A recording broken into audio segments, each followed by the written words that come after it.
mungkin analog ketika kita bicara tentang bangsa Indonesia adalah satu. Berbangsa satu, apakah satu itu satu nominal kuantum begini? Tentu tidak. Dia gabungan dari suku. Makanya kita kemarin begitu tren tentang paham monoteistik karena kait dengan ketuhanan sila, ketuhanan yang Maha Esa, kita ikut imut-imut doa Ekam Ewa Adwityam Brahman. Tapi ekamnya Brahman itu bukan ekamnya tunggal sebagai personal, sebagai sifat maskulin. Maskulin dan feminim itu hadir nanti di wilayah Saguna Brahman, menjadi dewa dan dewi. Ya, jadi Esa ini netrum dia. Netral, tidak laki, tidak perempuan. Tapi benih maskulin dan feminim ada di situ. Karena dalam proses penciptaan, kita kembali pada doa kita di Bali ya, yang sangat bernuansa. Onggang Brahma Prajapati Sresta Swayam Buradam Guru Padma Yoni Catur Wakrem Brahma Sakalam Utyate. Brahma Prajapati Sresta Swayambu menciptakan sesuatu dari dalam dirinya. Analog kita apa mungkin untuk memudahkan. Ketika kita mengadakan anak kita bagi yang sudah berumah tangga, tentu kita tidak akan mencari bahan baku di luar diri kita.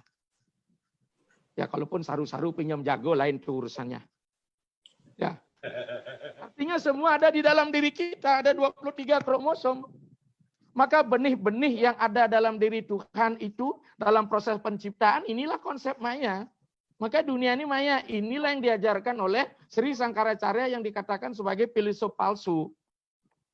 Karena bagaimana? Karena sampradaya memang saling berebut untuk memperoleh pengaruh dari pengikutnya. Nah, ini sudah hal yang sangat wajar. Bahkan semua agama pun seperti itu sekarang. Terutama di aliran sebelah hampir ada 77 itu aliran. Syukur di Indonesia masih akur ya. Pahamnya pasti satu. Ahlussunnah wal Jamaah dari Sunni. Yang lain pasti akan ditolak.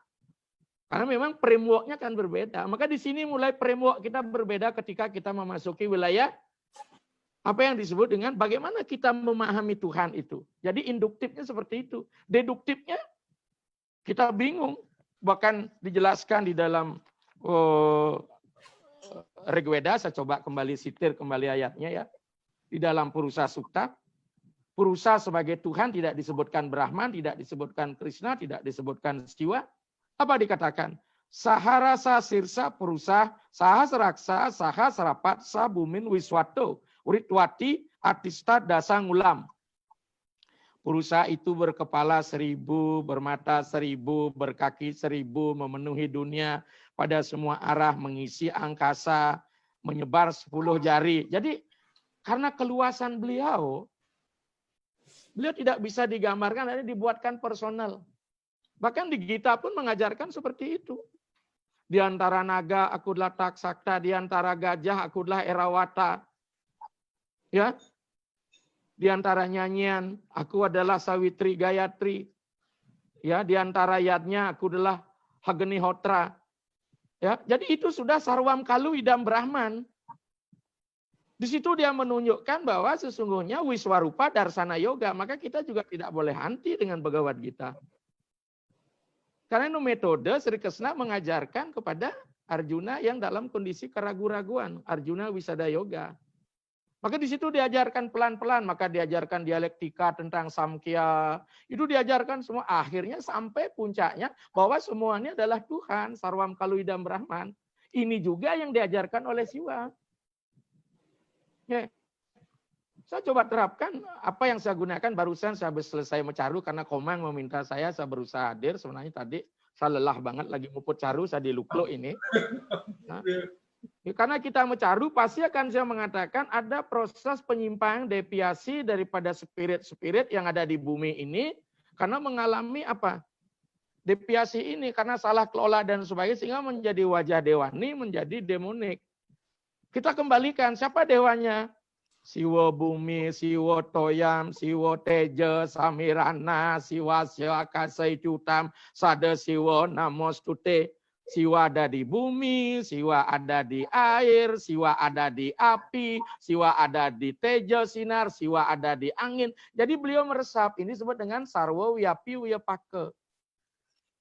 Jadi ketika kita memuliakan alam, maka sesungguhnya kita memuja Tuhan. Ini sebenarnya terjadi di Bali dengan konsep Trita Karana ini. Paham inilah kemudian yang bisa mengangkat, memuliakan apa yang disebut dengan paham-paham primitif antropologi. Apa yang disebut dengan animisme, dinamisme, totemisme, magisme, ancestor worship. Kalau dulu pemujaan leluhur hanya berhenti di yang atau pitara, diangkat melalui konsep penunggalan di moksa. Apa yang disebut dengan dewa pitara. Kalau dulu yang menjadi dewa yang. Karena sesungguhnya Atman itu adalah Tuhan itu sendiri. Candogya Upanishad jelas mengatakan Tatwam Asi. Esa Mahatma Antar Daya. Makanya saya sering buat job, siapakah Atman ide? Masih saya tanya, Brahman yang terpenjara, saya bilang. Sekarang bagaimana Brahman supaya tidak jadi Atman? Saya katakan, jangankan jadi Atman, jadi Narapidana pun bisa, saya bilang. Ubah diri kita menjadi istana badan ini, maka Atman menjadi Narayana. Ketika badan jadi penjara, maka Atman menjadi narapidana, saya bilang begitu. Maka jelas teksnya Dehi Dewalaya Prokta Sajiwa Kewala Siwa. Badan ini adalah istana Tuhan. Jiwa itu, siwa itu sendiri. Maka tugas beragama kita adalah ngelakon ini bagaimana Atman menjadi Brahman. Nah ini yang penting. Jadi agama-agama deduktif ini yang bersifat vertikal ke bawah disebut dengan top down, ini memang karakteristik teologi.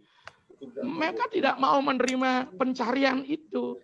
Maka pencarian inilah disebut dengan dunia filsafat, filsafat dengan dunia tatwa. Ini penting menjadi induktif dia. Nah, oleh sebab itu, kita kembali pada tadi. Jadi Tuhan yang memang nirguna ini dalam kepentingan Jnana, ya, dalam kepentingan Jnana, dia harus dibahasakan. Bahkan dia dioperasionalkan. Maka saya katakan melihat agama jangan hanya dimensi substansi isi. Mari kita melihat agama dari dimensi fungsi. Dan ujung terakhirlah dimensi pemahardikaan diri. Kalau kita hanya melihat agama dimensi substansi, kalau kita sudah memuja ini selesai, kalau kita sudah beriadnya ini selesai. Tapi dimensi fungsi, sejauh mana peran substansi itu membawa kita pada perubahan yang disebut dengan move on ini. Ini agama dalam geraknya. Maka ketika kita beragama sudah melakukan itu dan tidak terjadi perubahan ke dalam diri kita, transformasi diri. Nah, mahasiswa saya ini mungkin ada mahasiswa saya yang juga ikut dari Sulawesi ini. Ya, saya bilang luas bojog teka lutung kita beragama. Hanya beda nama, ya, tapi binatangnya sama. Atau dirubah aja, luas bojog teka mangke kan gitu ya. Kalau luas bojog teka gorila tambah besar, tambah simpanse, luas bojog teka kingkong, jenang nepato, kalau gede-gede ngunyang boreh gitu. Makanya ketika kita jadi move on itu kita harus membangun nilai. Apa yang disebut dengan value contract. Sehingga kita tidak saling menyalahkan satu sama lain. Memang itu terjadi seperti itu. Maka di luar keyakinan tidak ada kebenaran. Padahal Weda kan jelas ye yatamam prapadiante.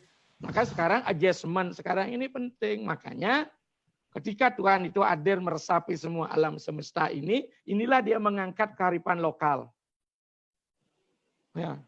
Jadi Siwa Siddhanta itu jalan tengah mengangkat kearifan lokal dalam bentuk ide meraga wiyapi wiyapake.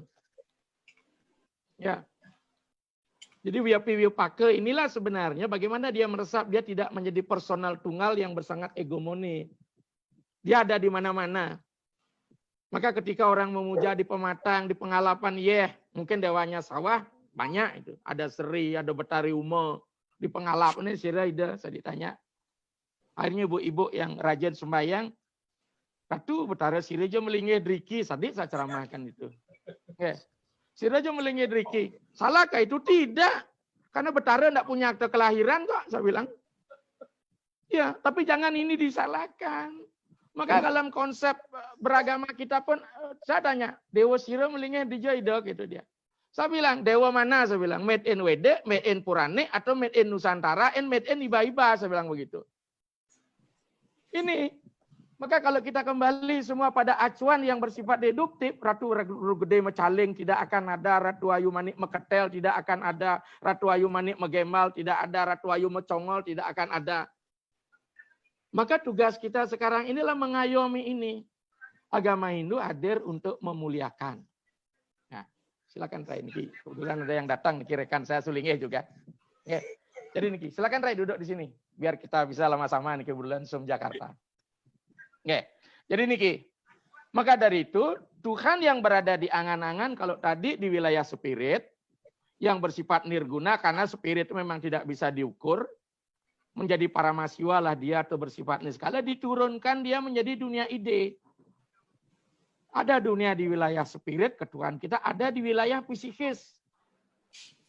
Nah, ketika inilah Siwa Siddhanta di Bali memberikan nama, karena kita berkolaborasi dengan tantrik, di mana tantrik itu infrastruktur menjadi penting yang disebut dengan sarana, mulailah kita yantra, mantra, mudra, aksara, mandala, kala. Kita mulai dia, oh dewa di timur namanya Iswara, aksaranya Sang, tebasannya begini, oh dibuatkan seperti itu dia konsep mandala. Sekarang ada betara, ada di dalam pikiran gitu. Sekarang alih kangin, ada batas kangin nih. Tapi dibuatkan di Bali Padma Buana, oh di Lempuyang sama di timurnya. Berarti jawaban kita di Lombok enggak dong ada Iswara, kan gitu jadinya. Bagaimana kalau di Lombok Iswaranya? Berarti di Lempuyang di barat jadi Mahadewa kah dia? Maka kita konsep mandala. Ya, mandala itu ada akses mundi yang harus dibangun, power. Ini poros ini penting. Maka agama kita menjadi ribet. Kemudian dia masuk yantra, simul, mandala, masuk wilayah. Di Bali punya Karang Sikut Sata, Asta Kosala, Kosalya, Asta Bumi. Hitungannya tidak pakai meter tapi pakai depo. Maka saya sering bilang orang di Bali demi menunjang prepesi dan prepilais ngaben, akhirnya ngaben pakai Asta Bumi saya bilang. Tapi ini kayak adepo gitu ya.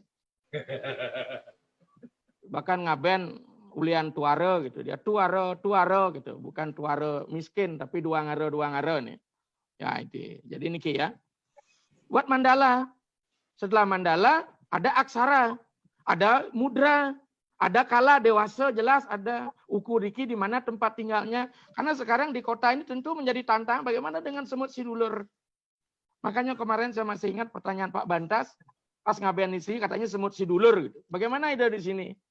Nah, mari kita bicarakan karena ketika dia masuk ke wilayah sarana infrastruktur, dia mewujud sebagai adikara, Tuhan yang dipuja sebagai Istadewata yang bersifat nutana, dia kenyal sekali dengan ruang dan waktu.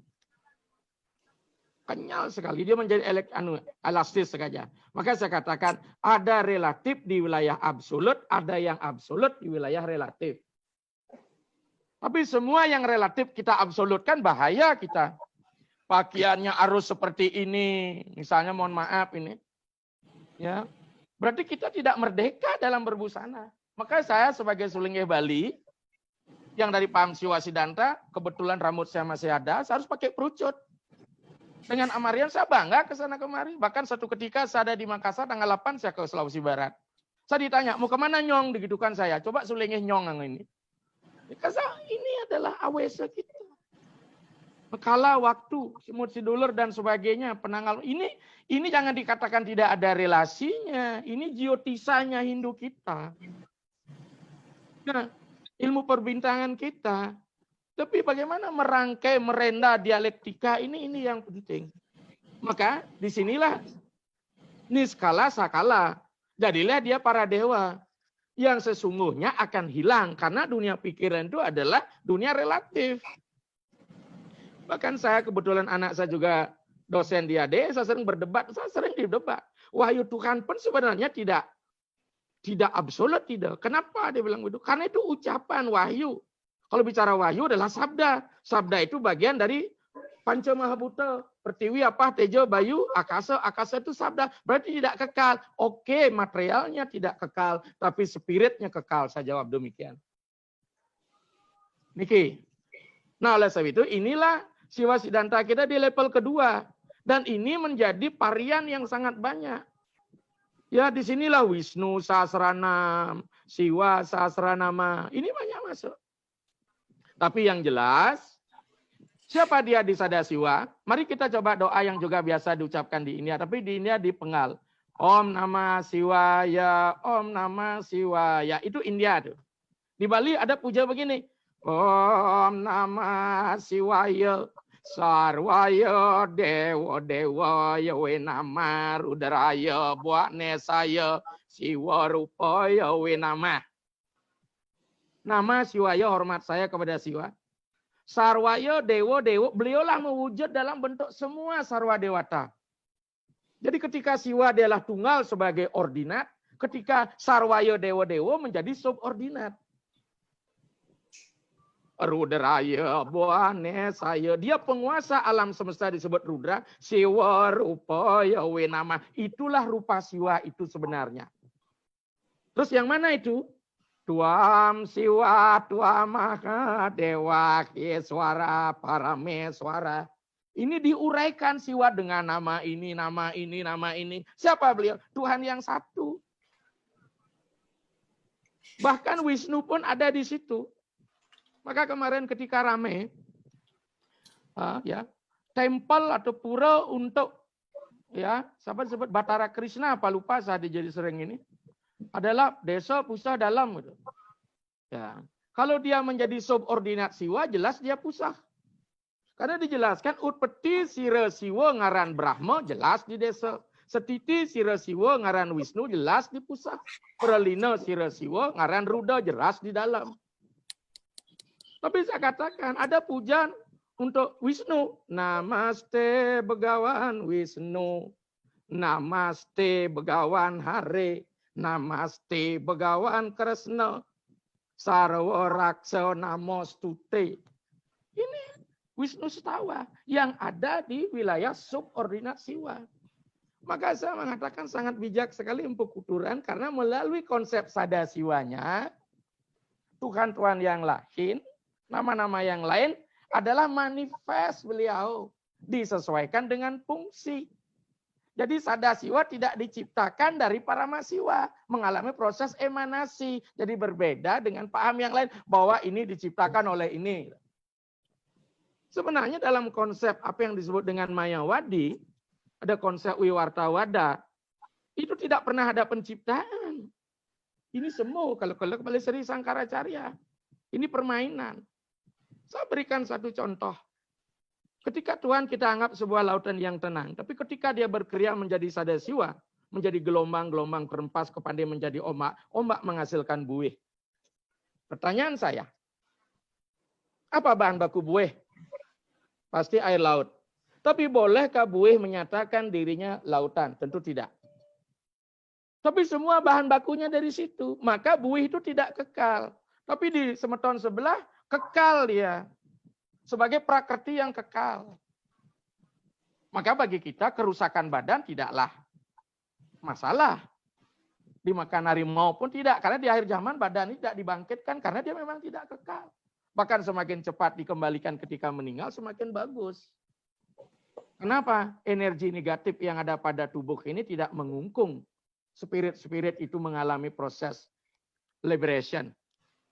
Maka dijelaskan dalam teks di Bali sangat bijak sekali. Kewalau wangi mati benar, ayo pinam gesanga juga. Permangke ya diastu tanpa bias swasti ring yang ageni. Ya, swasti sunya, swasti geni, swasti bambang. Tapi karena ngaben itu ngabehin, ya udah nunggu waktu. Ya, saya tidak jadi masalah juga. Tapi yang jadi masalah kan bagi yang miskin ikut besar-besaran juga ngabennya ini. Ini jadi masalah yang krusial. Makanya kita sudah diberikan opsi. Nah, selanjutnya itu di niskala-skala. Niskala-skala ini dijadikan ista dewata. Ya. Orang tidak akan menempatkan Paramasiwa sebagai ista dewata karena Tuhan tidak berpribadi. Nirwikara, nirawarana. Ibaratkan listrik di alam semesta deh saya katakan. Listrik alam semesta tidak bisa digunakan nyolok mana sih stop kontak agar bisa lampu TL kita nyala. Dia diturunkan dia bahwa potensi kinetik gerak ya kemudian fosil mengandung listrik untuk memutar jadi turbin jadi pembangkit ya PLT. Itulah Sadasiwanya. Ya. Jadi itulah kita di konsep Sadasiwa itu kita kemana? Oh, saya di Bali kita ngambil di Python, kita ngambil di Sangaran, kita ngambil di Pomaron. Jelas alurannya, salurannya. Ya, kita bawa ke rumah, gardunya jelas, transmisi jadi mana. Maka oleh situ ketika dia turun kembali, diskalakan dia, dibawa ke Karang Pauman, dibawa ke Desa Pekraman, jadilah dia Kayangan 3. Kayangan 3 ini apa? Trapo-trapo untuk membesarkan dan menyampaikan semua kita ini. Karena dalam proses perjalanan dia bias. Ada kehilangan energinya. Ini yang penting. Maka itu pemujaan leluhur kita ditempatkan di kemulan ini. Disinilah dia bersatu. Jadi moksanya itu di kemulan moksanya. Jadi inilah peran, inilah dewa disebut dengan Sakala. Yang disebut dengan Mahesa Tatwa. Sakala atasnya, Sakala Niskala, yang di atas Niskala. Sakala inilah Tuhan bagi setiap kehidupan ini. Karena dia berbadan fisikal. Apapun kegiatan kita berupacara, kalau mengupacarai benar, pasti nunasita yang bertari yang guru. Tak bisa tidak ini. Kematian juga bertari yang guru. Kayangan 3 dewanya yang dipuja. Tapi karena eksklusif kewangsaan bermain di Bali, akhirnya kemulan A dan B menjadi berbeda. Padahal ajarannya sangat egaliter untuk menunggalkan itu. Menjadi resepsi dia. Oh ini sorohnya teguh betari yang gurunya gitu loh. Menurut saya kalau pelinggihnya tinggi ya lebih tinggi betari yang gurunya kan gitu ya. Ini masalahnya. Maka itu ideologi kita menjadi dikohersi oleh kewangsaan kita. Ini dia. Ini terjadi. Padahal kalau kita bicara agama, lepaskan itu dulu, mari kita bicara masalah ideologi agama. Nah, karena egaliternya ada di sini. Nah, maka dengan demikian di Sakala inilah dia. Di mana dia? Maka sekarang Siwo Bumi, Siwo Toyam, Siwo Tejo, Samirana. Ketika dia di bumi, dibuatkan dia mitos. Oh, tanah ini kurang vitamin gitu. Masuk petara, dadi Anantobogo turun, seret. Disimpan di Padmasana. Anantobogo yang sebelah kanan dari kita, kiri dari Pelinggih. Air kena polusi, masuk lagi jadi Basuki. Ya, api mahma menghidupkan ini kehidupan. Kalau tidak ada api, bayangin tuh. Api mahma jadi Bedawang Nale, kita aja punya Bedawang Nale juga ini. Kaki kanan, kaki kiri lah Anantobogo Wasuki. Bedawang Nale kita, mohon maaf, maskulin kita itulah dia penis, itu tengok Bedawang Nale itu. Ya. Kalau apinya sudah bagus disisikan lumayan, maka hati-hati pegang sisikan. Saya sering bilang begitu, nanti ampernya menek. Mohon maaf ini. Ya ini penting ini. Maka ketika Ngalir Tirta Kamandalu Bedawang mau putar, itu kan Purusa Perdana yang ketemu itu. Gunung simbol Purusa, Perdananya adalah lautan. Maka tidak akan mungkin ada Tirta Amerta tanpa pertemuan Purusa Perdana. Bahasa asal-asalnya Tirta Kamandalu, kamu itu nafsu, dalu itu wengi loh, malam mas gitulah. Ya Tirta Kamandalu, tapi Kamandalunya adalah Tirta Mahamerta dari Ida Sangyang Widi. Pragan Purusa Perdana ini harus ditemukan. Jadi konsep kita betul-betul dia bukan binary oposisi, tapi biner saja, dua saling melengkapi. Maka saya tidak setuju mengatakan bahwa Ruo Bineda itu jeli dan melah itu sebagai satu yang bertolak belakang. Kenapa dia jadi jelek? Karena konsep pembiasan. Karena dia tidak memahami kelengkap sama dengan kanan kiri ini. Ruo Bineda ini binary, bukan oposisi dia. Dua saling melengkapi, posisi biner. Nah, maka dengan demikian di skala inilah dia zat-zat yang masuk di alam semesta ini yang kita sebut di dalam agama antropologi ini sebagai kekuatan mana, intisari daripada magi. Inilah kita muliakan menjadi Ida Betara dan memang dipentingkan konsep Pasupati. Di mana ada magi banyak? Jelas di kuburan. Maka kita di Bali kalau kita ngereng-ngerang bawa ke kuburan. Kita akan menarik Stonian power, energi magi ini. Ya. Karena bagaimanapun strong ini menjadi penting. Terutama ketika kita memahami kolaborasi antara Siwa dan Tantra. Nah oleh sebab itu saudara sekalian, disinilah kemudian kita banyak mendapat cercaan. Ya. Jadi dunia rohani yang kekal abadi, tempat tinggal asli jiwa dan penuh dengan alam, jadi masih terwujud dia di alam sana. Versi lain, berarti sama dengan monoteistik, Abrahamik. Kalau kita Tan kagraiti dinding manah muang indria. Makanya saya kebetulan seorang praktisi, ketika saya coba memberikan apa yang disebut dengan puja pekirim, yang disebut dengan pamuntul marga, ya, maka swarga bukanlah tujuan, swarga justru menjadi antara. Mari coba kita uraikan. Swargan tupi taro dewa, swargan tupi taro ganem. Terakhir, masuk lagi. Moksan tupi taro dewa. Malah kita tidak masuk ke moksa lagi. Sunyan tupi taro dewa. Jadi sunyan itu kesunyataan. Without matter, without mind. Maka saya sering ditanya oleh mahasiswa saya, Pak, bagaimana sih sebenarnya moksa itu? Bagaimana sih samadhi itu? Kalau kita bicara samadhi, jelas dikatakan oleh Yoga Sutra Patanjali, cita werti niroda. Terhentinya gerak pikiran tanpa definisi apapun dia. Saya katakan, bagaimana suasananya Pak? Boleh gak analog? Oke, saya analogkan. Ketika kita tidur tanpa mimpi, apa yang kurasakan? Tidak ada apa-apa Pak. Itulah sebenarnya. Inilah disebut dengan sunya atau niskala ini paramasiwa yang tertinggi. Kalau masih, karena saya sebagai seorang praktisi, dan kebetulan, mohon maaf ini, saya sudah menjadi nabe walaupun usia saya ya baru ipersek lah sedikit itu. Ipersekat gitu ya. Lewat.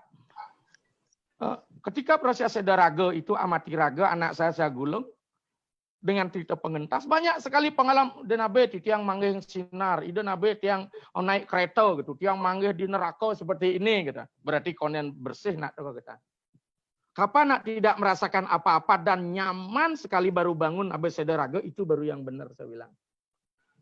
Ini mesti harus dikondisikan. Berarti Anda masih membawa memori Anda tentang tidur. Baik memori kelahiran ini, memori masa lampau. Kita belum bebas. Apalagi nyelag betaranya itu gitu. Nyelag menjadi personal gitu kan bahaya sekali kita ini menyembah ini. Tapi kenyataannya kita juga di Bali seperti itu ada apa semacam distorsi, ada reduksinisasi, deviasi. Karena memang agama kita lebih banyak tantrik, ketika orang tangkil ke pura dalam, dia tidak memuja siwa di situ sebagai siwa rudra, justru memuja barongketnya. Ini masalah juga ini. Rangnonya yang dipuja.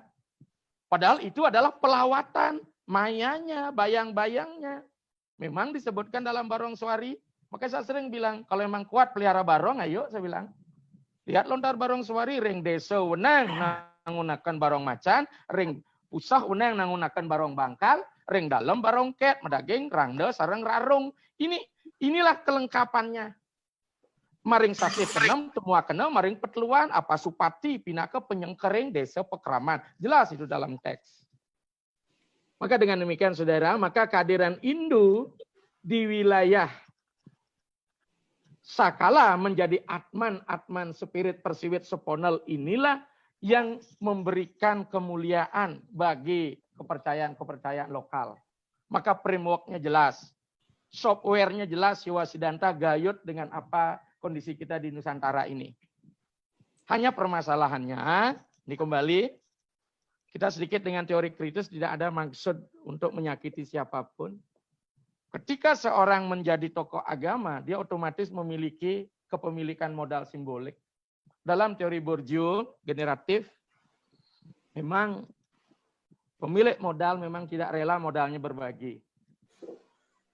Apalagi menggunakan koersi negara untuk mendiskriminasi. Ya. Maka akhirnya agama wajah menjadi bias. Bagaimana nilai-nilai yang universal ini menjadi bias karena kepentingan ideologi. Apakah eksklusivisme dan sebagainya. Apalagi dijadikan untuk mereproduksi identitas. Maka oleh sebab itu saudara-saudara sekalian, saya tegas mengatakan bahwa di Bali kita tidak melakukan gerakan abal-abal. Kalau kita bicara segi ajarannya. Masalah praktiknya bisa saja terjadi penyimpangan.